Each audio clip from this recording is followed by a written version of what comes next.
Good morning dear students, welcome to this channel. आओ सीखें। हम देखो हमारा टॉपिक लिमिट स्टार्ट कर चुके थे और लिमिट में हमने अभी तक ये देख लिया था कि लिमिट क्या होती है। उसी का एक अलग रूप है जिसको एक अलग थ्योरी से समझ सकते हैं कि सीमा क्या होती है। इसके साथ में सीमा का अस्तित्व है, इसके बारे में आज पढ़ेंगे। सीमा का अस्तित्व, जिसको इंग्लिश में बोलेंगे existence of limit, existence of the limit. हम आपकी क्लास 11th का मेजर टॉपिक है, लेकिन ये 12th क्लास में कंटिन्यूटी और डिफरेंशिएबिलिटी में काम आ रहा है, इसलिए हम इसको दोनों का कंबाइंड टॉपिक मान के रिलेट करेंगे। ठीक है, तो सीमा का अस्तित्व है, ये क्या होता है।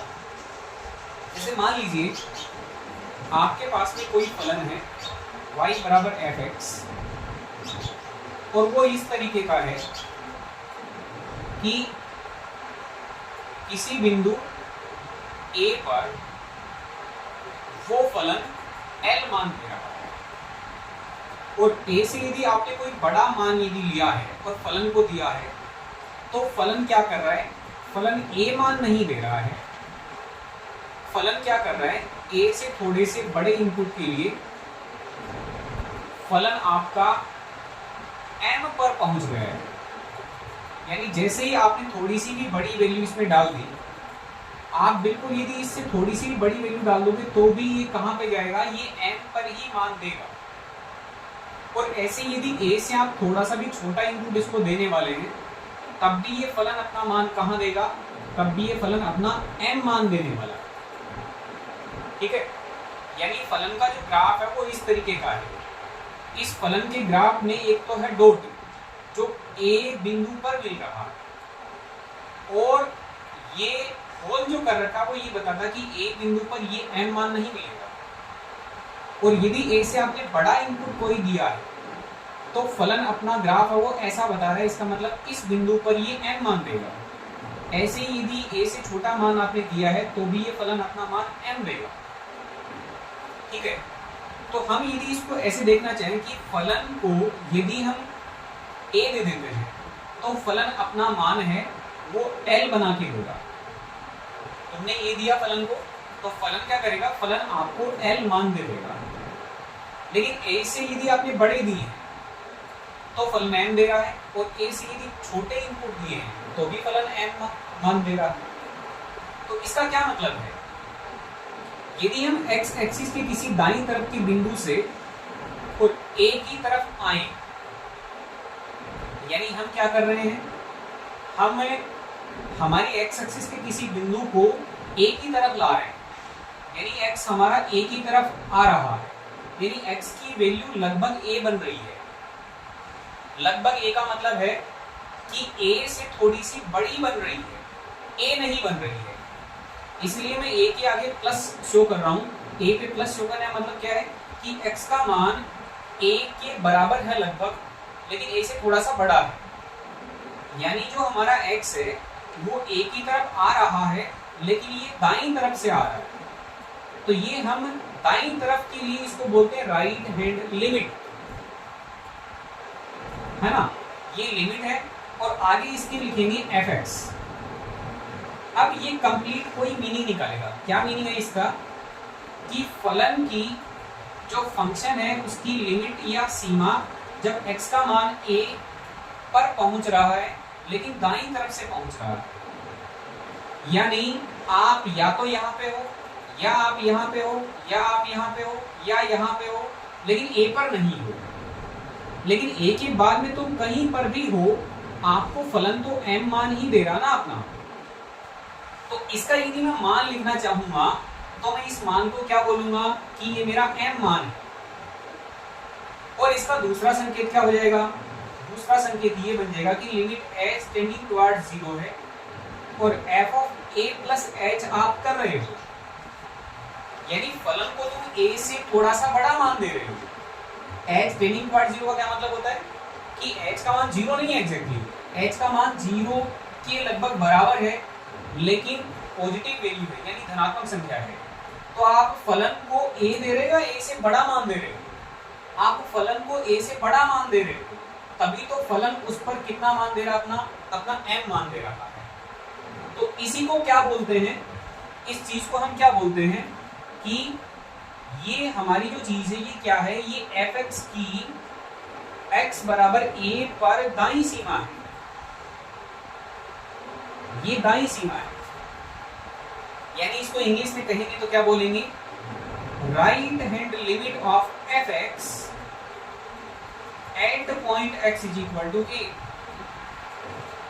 ठीक है, तो हमारे RHL का मान कितना आ रहा है, ये m मान आ रहा है। ऐसे ही यदि हम कहें कि limit x tending towards a but from left side, यानी जो x है, x एक्सिस वाला कोई पॉइंट है, वो a की तरफ तो जा रहा है लेकिन बाईं तरफ से जा रहा है। तो limit of the fx when x tends to a but from left side it is called left hand limit. तो मैं इसको क्या बोल सकता हूँ, इसको बोल सकता हूँ left hand limit of the function fx at x is equal to a। ठीक है, x इक्वल टू a पर फंक्शन की लिमिट, और वो भी कौन सी, लेफ्ट वाली, लेफ्ट हैंड वाली लिमिट और राइट हैंड वाली लिमिट। इसी का दूसरा फॉर्मेशन क्या लिख सकता हूं मैं कि limit as tending towards 0 f of a minus x। अब इसको नोटिस कीजिएगा कि फलन को, फंक्शन को कितना मिला है, a से कुछ थोड़ी छोटी वैल्यू मिली है, a माइनस x का मतलब a से थोड़ी सी कुछ छोटी वैल्यू मिली है, और जैसे ही फलन को a से थोड़ी छोटी वैल्यू देंगे तो फलन अपना मान कितना देगा, ये m मान देगा। यहाँ पर यदि आप थोड़ा छोटा इनपुट दोगे तो क्या मान देगा, ये आपका m मान देने वाला है। ठीक है, तो मैं h जो गैप हम देख रहे हैं कि ये h क्या है, तो a से आगे का मान लीजिए ये वाला इनपुट है, तो आप इस पॉइंट को क्या बोलोगे, ये a प्लस h बोलोगे। ये h इसका डिफरेंस हो गया भाई, a पॉइंट ये है तो h आगे का पॉइंट क्या होगा, a प्लस h हो जाएगा। ऐसे ही यदि a पॉइंट ये है और h का डिफरेंस आप इसको मानते हो, तो ये आपका h डिफरेंस होने की वजह से ये वाला जो पॉइंट है ये क्या हो जाएगा, ये a माइनस h हो जाएगा। तो जैसे जैसे हम इस गैप को कम करेंगे, h को हम बिल्कुल ही कम कर देंगे, तो इसका मतलब ये वाला पॉइंट आपका पहुंचते पहुंचते कहां पहुंच जाएगा, लगभग a के पास। तो ये जो मान है आपका, ये आपका कहां पहुंच जाएगा, ये m पर पहुंच जाएगा। तो इसको भी क्या बोलेंगे, हम m बोलेंगे। और इसका दूसरा वर्ड्स में क्या मीनिंग होगा कि fx की x बराबर a पर हम बाईं सीमा की बात कर रहे हैं। ठीक है, यानी left hand limit of the function at x equal to a। अब देखिएगा, आपने RHL कैलकुलेट की और इसका वैल्यू m आया, आपने लेफ्ट हैंड लिमिट कैलकुलेट की, इसका वैल्यू भी क्या आया, m आया। यदि a पॉइंट पर राइट हैंड लिमिट और लेफ्ट हैंड लिमिट यदि दोनों इक्वल है, यदि a पॉइंट पर राइट हैंड लिमिट और लेफ्ट हैंड लिमिट यदि दोनों इक्वल आ रही हैं, तो हम बोल देंगे कि a पॉइंट पर फंक्शन की लिमिट एग्जिस्ट करती है। मींस हम ये बोलेंगे since the left hand limit of fx at x is equal to a, it is equal to m and it is also equal to right hand limit of the function at x is equal to a, then what can we say, then we can say that limit x tending towards a of the fx exists and it is m। Means हम clearly ये लिख सकते हैं कि limit of the function fx as x approaches to a is equal to m। यानी function की a के पास पड़ोस में वैल्यू कितनी है, फंक्शन की a के पास पड़ोस में वैल्यू कितनी है, m है। ध्यान रखिएगा, यदि ये दोनों वैल्यू बराबर नहीं आती तो ये सिंबल नहीं लिख सकते हैं। ये सिंबल किसका है, ये एग्जिस्टेंस का ही है। यदि a पर लिमिट एग्जिस्ट करती है, लेफ्ट साइड और राइट साइड से वैल्यू इक्वल आती है, तब तो हम क्या बोल सकते हैं कि इसकी x इक्वल टू a पर लिमिट एग्जिस्ट करती है और उसकी वैल्यू कितनी है, उसकी वैल्यू m है। ये भी अपन को ध्यान रखना है कि ये जो m के वैल्यूज आते हैं, ये वैल्यूज आके कैसे होने चाहिए, ये फाइनाइट होने चाहिए। कैसे वैल्यू होने चाहिए, फाइनाइट होने चाहिए, तभी हम बोल पाएंगे कि इसकी लिमिट है वो एक पॉइंट पर एग्जिस्ट करती है। ओके स्टूडेंट्स, एक और एग्जांपल ले लेते हैं।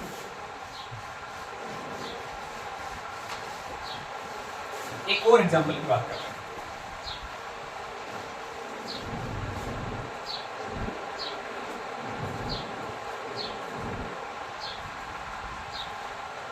मान लीजिए हमारे पास कुछ ऐसा ग्राफ है,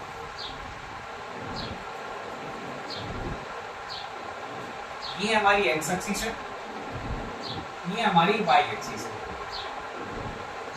और फलन कुछ इस तरीके का है।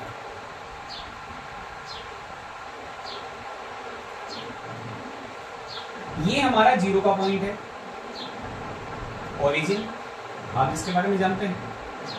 ये हमारा कोई फंक्शन है। अब सोचिएगा ये कोई y equal to F X function यदि है, तो मुझे यदि ऐसा बोला जाए कि limit x tending towards 0 F X का वैल्यू कितना है, मुझसे ये पूछ लिया कि इस फंक्शन की 0 पर लिमिट कितनी है, तो हम क्या करेंगे, 0 पर एक बार ये तो चेक करें कि इसकी लिमिट एग्जिस्ट करती भी है या नहीं करती है, क्योंकि ये वाला जो सिंबल है x टेंडिंग टुवर्ड्स 0, ये वाला सिंबल तो तब लिख पाएंगे ना जब लेफ्ट और राइट दोनों की दोनों वैल्यू इक्वल आएंगी और फाइनाइट आएंगी। तो मैं एक बार के लिए लेफ्ट हैंड लिमिट कैलकुलेट करता हूँ, left hand limit at x is equal to 0। तो इसका सिंबल हम ये भी लिख सकते हैं, ध्यान रखिएगा, f0 minus, left hand limit की बात कर रहे हैं तो negative sign means left side से।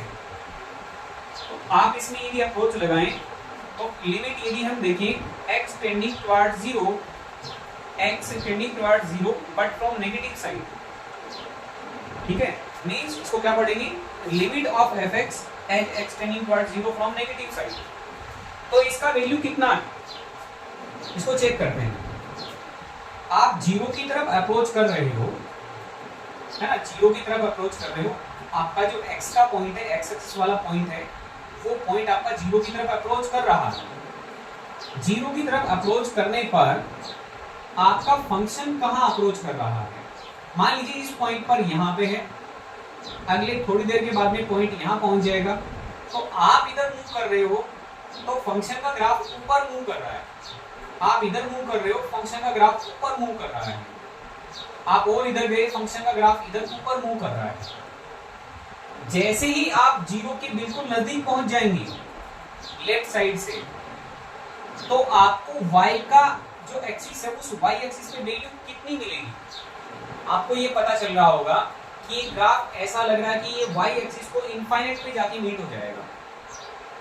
मींस यदि आप 0 के बिल्कुल नजदीक हैं और बिल्कुल लेफ्ट साइड में है, तो आपको लिमिट का वैल्यू कितना मिलने वाला है, ये प्लस इनफाइनाइट या फिर नॉट डिफाइंड वैल्यू मिलने वाली है, क्योंकि यहाँ पे ऐसा कोई मेंबर तो होता नहीं कि ये कोई फाइनाइट क्वांटिटी है, ये तो इनफाइनाइट है।